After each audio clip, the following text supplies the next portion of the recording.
Hey everybody, this is weird. This is really weird. I know this is really weird. It's different. But I'm doing something different, if that's okay. Today I'm going to be filming how to make Purge masks from different movies, from like the first one, the second one. This is a commission for one of my friends, Sarah. She's having a Halloween party. I ordered these masks off of Amazon. They were $6 originally. There was a discount, so they were $5 a piece. I have two here, you can see.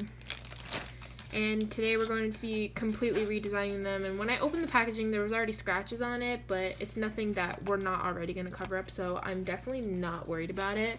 So I hope that this setup is good, and hopefully I can be able to give you guys a good tutorial about how to make a Purge mask. So the first thing that we're going to be doing is we're going to be taking out the strings that hold the mask up to your face, because we don't want to get any paint or ruin it or damage it in any way. This is your emergency broadcast system announcing the commencement of the annual purge sanctioned by the U.S. government. Police, fire, and emergency medical services will be unavailable until tomorrow morning. It's really good to have a reference with you at all times so you know exactly what you're doing and there's no confusion as you're working.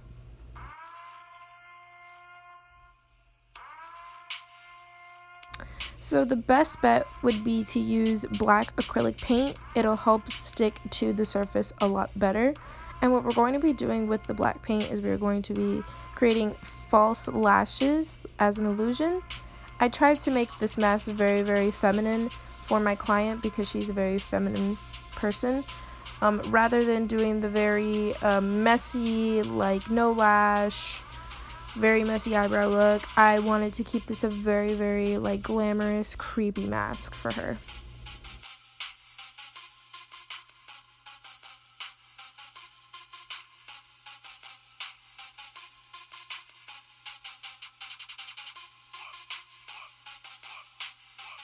Don't forget to apply black on the waterline of the mask because we will be doing teardrops after. So the next step is going to be creating some eyebrows. You can use this with the pencil. I just used the pencil to create a base so I could see where I want it, how big I want it, how long I want it. I know I wanted a very big arch. I wanted them to be very bold. And then when I was done, I just erased it to the brow shape that I wanted, and I got these.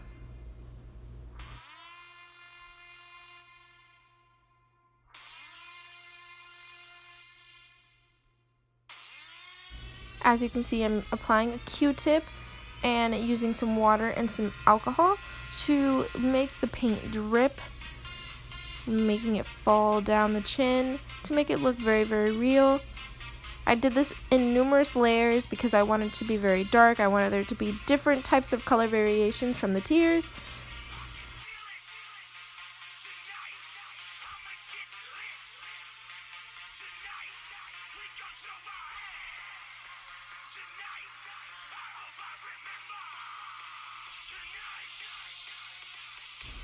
So in this step, I'm taking just basic eyeshadow, mixing it with some water, and just taking a sponge, ripping some holes in the sponge, and just roughing it up everywhere.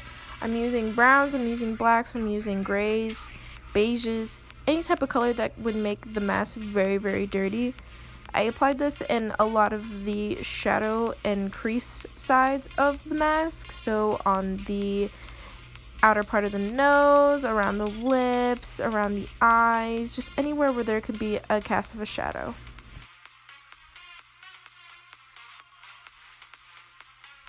This mask had very, very thin lips, so I did have to overline them a lot, and I was using a real lipstick because I wanted it to have that real illusion.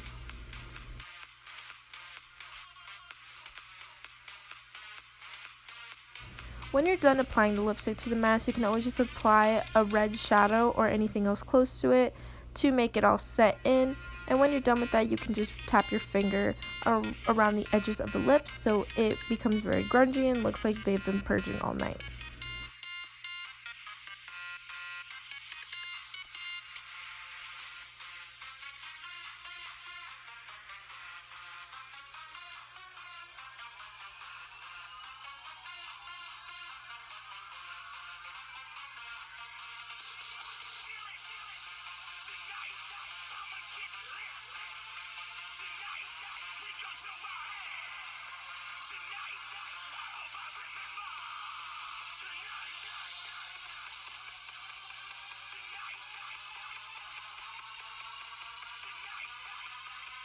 So now I'm just taking that same red that I applied to the lips, putting it in a lot of water, and I'm applying it to the cheeks very, very roughly, just to make them look rosy, and so it matches the lips as well.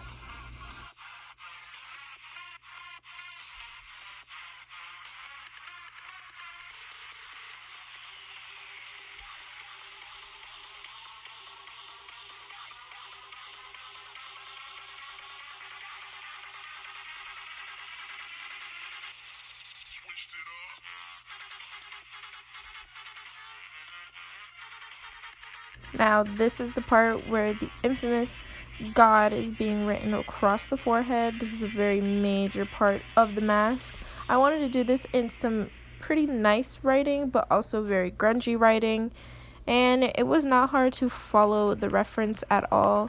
The paint was just acting up a bit, but you know, just do it in a couple layers so everything is set and you should be all good.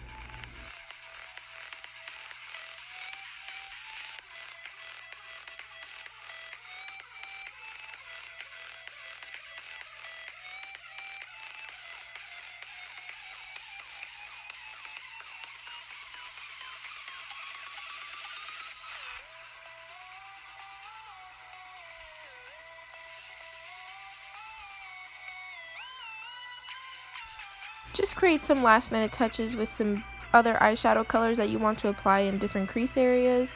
That's what I was doing. I just wanted to dirty it up some more.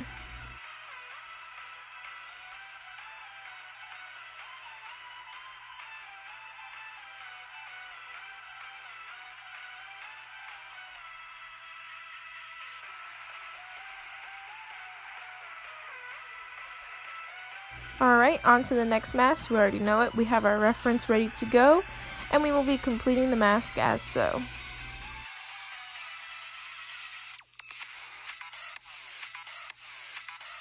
The best way I could describe doing the eyes is kind of like a feather shape, just doing lots of strokes and just doing them on layer on layer on layer. I really thought that they were looking like feathers, and I really enjoyed it, so maybe that would be a good reference for you guys to use as well.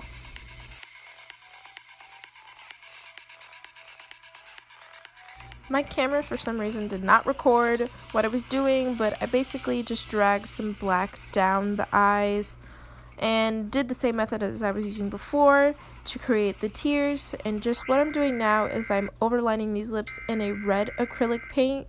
I'm not using a red lipstick. I want to use a red acrylic paint.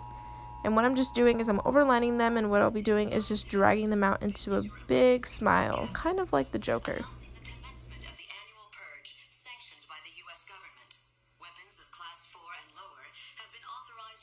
During the Purge. All other weapons are restricted.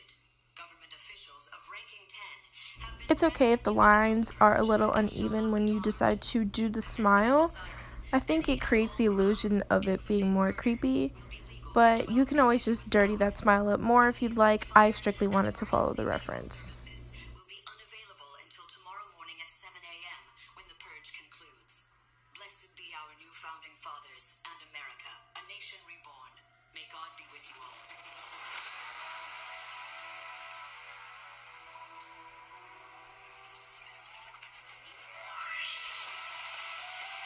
What I decided to do next was just touch up around the eyes where there were some streaky spots. I wanted it to be all set black, and when you're done, you just set them out to dry and you are all set.